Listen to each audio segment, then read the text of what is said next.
Eng arzon Vodiy kanalımizda arzon narxda Gentraft mashinamiz keldi. 3-paysi avtomat. Egalaridan dehqondan o'zlari bilan yurgan mashinalar ekan. Bitta yub olib kelgan ekanlar. Lekin to'rtta balollari yangi holat turibdi. Amerikan Farrellagacha.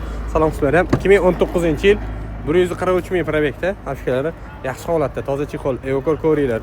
Bakalena temir gaz, 906 Magic Arcul, Tasteman 4, video registrator, lyuklar ishlabdi. Salon qismlari yaxshi holatda. O'zimda ham qilgan silgan nuqson joyini ko'rmadim. Kraskasi kelgan bo'lsak, orqa krilo и bagajda kraskalar bor ekan. Mana taglari, qozonlari but-but mo'shna. Qolgan joylar top-toza, motor hadolarida umuman ishlar yo'q. Kraskaga ichga ko'chib qolgan joy bor ekan. Tegizlar bitta chiroyli polirovka qildirsani, yanada ochiladi, motor hadolar yurishlarda umuman muammosi yo'q. Auksion chiroyli 505 nomerlar bilan gen daverni safon xohlagan hujjat bo'ladi. Eng arzon Vodiy kanalimiz mashinamizni $8500 ga beraveramiz ma'lumot.